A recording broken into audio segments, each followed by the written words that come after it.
Hello, everybody. Steven Ruderman here with your late in the evening Insomniac Lunatic Fringe Giants post-game show. Hey, that's why they call it the Insomniac Lunatic Fringe. The Giants lose their third straight, 2-1 tonight to the Reds in Cincinnati.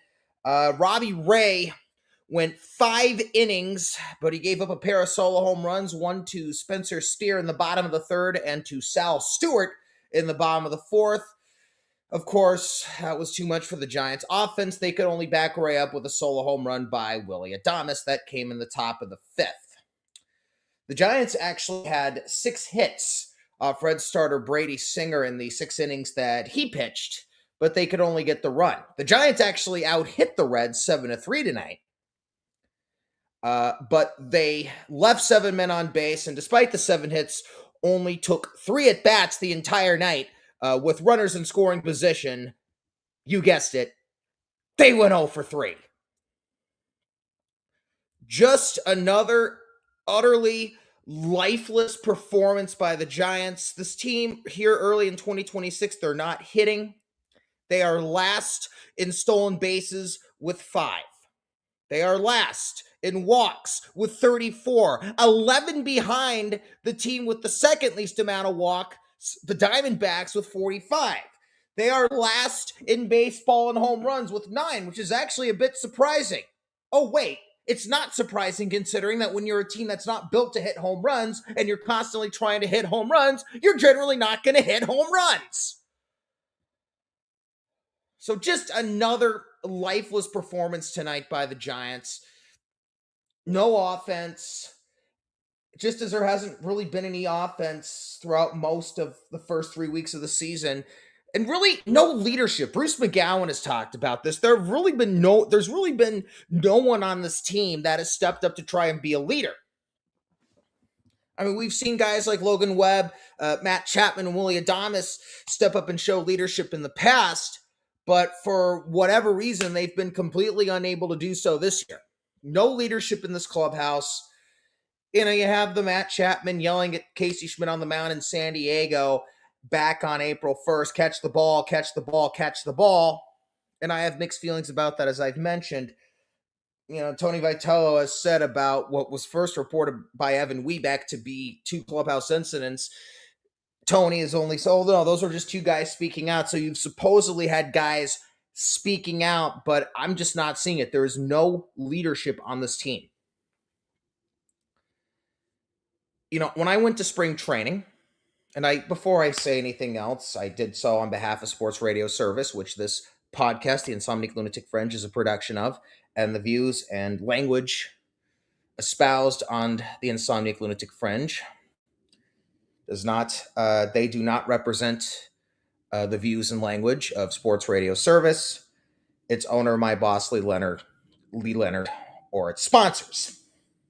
So I went into the clubhouse, and usually this time of year you can get a good feel of how a team's going to do based on the clubhouse. It was not great in the clubhouse. Granted, Logan Webb and Jung Hoo Lee and others. I think Willie Adames was Willie Adames in the World Baseball Classic? Yep, he was. All the big guys, all the guys who were leaders in the clubhouse were gone for the World Baseball Classic. Adames was indeed with the Dominican Republic. So I didn't get the best, feel of the clubhouse. I should have gone at a time when they were all there. Training camp, from what it seemed from the reporting, the clubhouse is really good. And I don't know how the clubhouse is, because the clubhouse chemistry can change pretty quickly. It can go from good to bad really quickly. It can go from bad to good really quickly. And you've got guys on this team who, again, guys like Webb and Chapman and Adames, who have shown leadership, but for whatever reason have had a hard time being able to do so this year. And the guys do like playing for Tony. This is not Tony's fault. When Tony got thrown out on the runner's lane interference call, which was absolutely the right call on April 5th against the Mets, Adames, Rafael Devers, and Elliot Ramos all gave him a pat on the ass. They really do like playing for him. And I feel like there is a decent clubhouse chemistry on this team.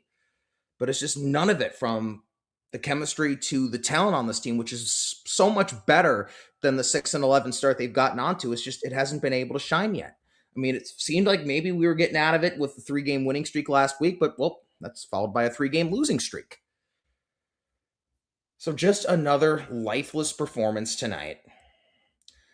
I should mention when Rafael Devers, speaking of the Giants being last in walks, when Rafael Devers walked with 2 outs in the top of the 8th, it was the first walk the Giants had even drawn since Willie Adames' walk to lead off Saturday's game in Baltimore.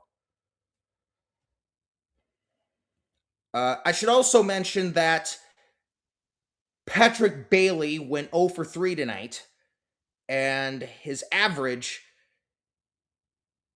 is now down to 136. Now, Bailey, of course, is still doing a good job defensively. I think he threw out a base stealer tonight, but I'm saying I think because I'm not going to lie, I actually missed all but one batter of the game because I was umpiring today. I was able to tune into Joe Ritzel on the radio for the final batter, which was Daniel Susak, who flew out deep to the track and left center field off Reds closer Emilio Pagan, one of the best in the game, but Tito Francona, being the shrewd baseball genius that he is, put Will Benson into left for the 9th, and he was able to square up and make it look somewhat easy, even though it wasn't. But Patrick Bailey is now hitting 136 on the year. And this continues to strengthen my argument that the Giants need to call up Jesus Rodriguez now. Rodriguez is sitting 349 with the River Cats, 2 home runs, 7 RBIs. He's only struck out 4 times in 9 games.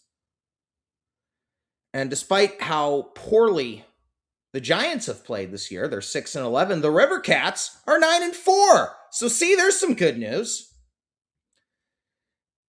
And Rodriguez is not the only guy off to a great start. Bryce Eldridge, of course, off to a great start, hitting 360 with a home run, 8 RBIs, but he has struck out 19 times in the 13 games that he has played. And the voice of the River Cats, my colleague, Zach Bayruti, was on 95.7 this morning, was talking about the same as I've said, that he needs to get the strikeouts down, and that when the Giants call him up, they're going to want to call him up and have him never go back down to the minors. Well, other than the potential rehab assignment for an injury. So Eldridge has been off to a great start, but he still needs more seasoning. But if he can be called up at some point in May, that could provide a real spark and a real boost to the Giants. Will Brennan, who had a really sneaky good spring, Sam Lubman and I both really loved what we saw from him in spring training. He's hitting 392, a home run, 10 RBIs, just 6 strikeouts in his 11 games. You have a lot of guys in Sacramento who hit for contact and don't strike out much. Drew Gilbert's average is now down to 289, which is still pretty damn good. A home run, 3 RBIs, but only 5 strikeouts in his 11 games. I think Gilbert's another guy who needs some more seasoning, but Joao Encarnacion, not cutting it. Joe Olivo was in the lineup tonight. He went 0 for 3. Perhaps you could send him down. I'd probably send Christian Koss down. Send down Koss and Encarnacion and bring up Jesus Rodriguez and Will Brennan. On the pitching side, JT Brubaker and Ryan Baruchi need to go.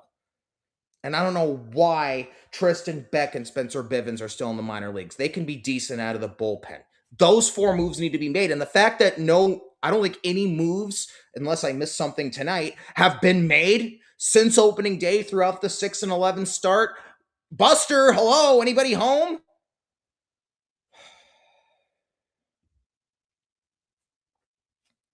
But some moves need to be made. As I said, Joao Encarnacion, Christian Koss, send them down. Bring up Jesus Rodriguez. Again, doesn't hurt to have 3 catchers. And Jesus Rodriguez can play all over the place. And bring up Will Brennan. Get rid of Brubaker and Baruchi. They need to go and bring up Tristan Beck and Spencer Bivens. So let's take a look at some of the positives from tonight's game. Because why not?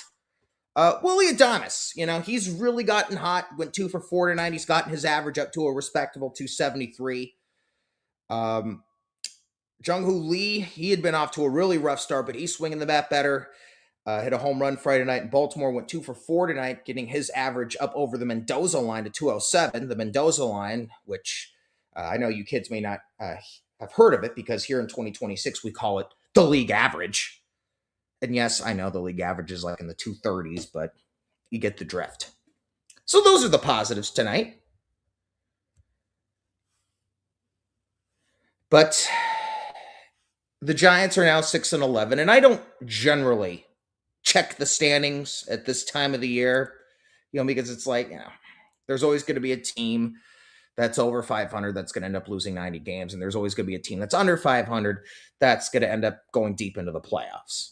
Well, I shouldn't say always, but generally that tends to be the case. But the Dodgers, of course, are off to another great start. They beat the Mets tonight. They are now 13-4. The Giants at 6-11 are already 7 games back of the Dodgers in the National League West, just 17 games into the season. Well, the good news is there are 3 wild card spots in the National League. But even the Giants are okay. I'm just going to be ridiculous here because the wild card doesn't mean shit prior to the All-Star break, especially on April 14th, especially 17 games in. But the Giants are 3.5 games back. Okay, that doesn't mean anything. Screw it.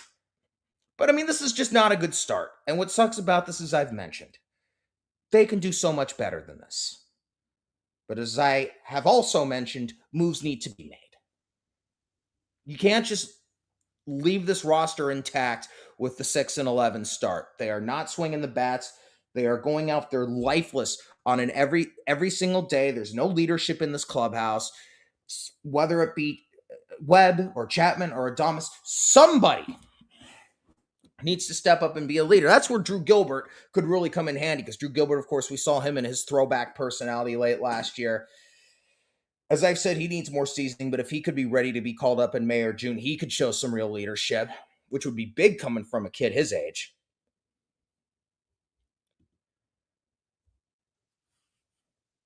But, I was mentioning on the pregame show Friday, prior to the game against the Orioles, that was the last time I did an edition of the Insomniac Lunatic Fringe. The Giants, of course, have an insanely hard schedule through May 14th, but it gets a lot easier after that. The hope you have is that the Giants can be 19-25 after the 4-game series down at Chavez Ravine. But that might even be a tall order at this point. So the Giants are now 6-11. They would have to go, let's see. So they've played 17 games. They're going to have 27 more through that point. They're going to have to go 13-14 through these next 17 games to be 19-25 and hope that you can get a game in Cincinnati. You absolutely have to take at least 2 or 3 from the Nationals, but then that has you 4 under 500 going into the Dodgers series at Oracle Park next week, which very well could be a sweep. If the Giants are able to win 1 game against the Dodgers, it will be a complete miracle. After that, you got the Marlins, and then you go to Philly and Tampa, 2008 World Series road trip for the Giants. And then you come home to play the Padres and Pirates, followed by the 4 games in LA. Kyle Foster says the Giants are bad, and I agree with you about the 90-95 losses. Right now, I'm saying 85-90, to be honest, but 90-95 is not out of the realm of possibility, and I just can't help but feel like right now, 78-84 is this team's best case scenario. I mean, look, as I've said, this team has the talent. They should be doing better, but it's just with everything going on and the really tough schedule early on, they're probably going to be in a hole in the middle of May that's going to be quite hard to dig out of. If we can be 19-25 after the finale at Dodger Stadium on May 14th, I mean, at this point, that will be a miracle. Kyle says, it's so bad that I have to go to my high school teams to see offense. Kyle, of course, the owner and operator of Napa Sports News, napasportsnews.com. Subscriptions are available.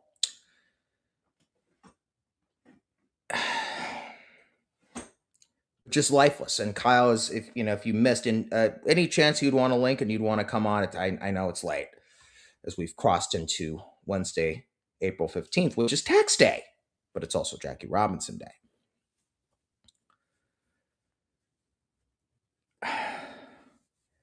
But there's no leadership in this clubhouse. I mean, the chemistry is there. The talent is there, but neither have been able to shine through. And that's what's the most frustrating about this. We already know the bullpen's bad, that they were okay tonight. To be honest, I only listened to the final out because I was umpiring, but I was driving. Joe Rizzo got me excited on the fly ball to deep left center field, and then when it was caught, I slammed my hand against the thing in the middle of the 2 front seats.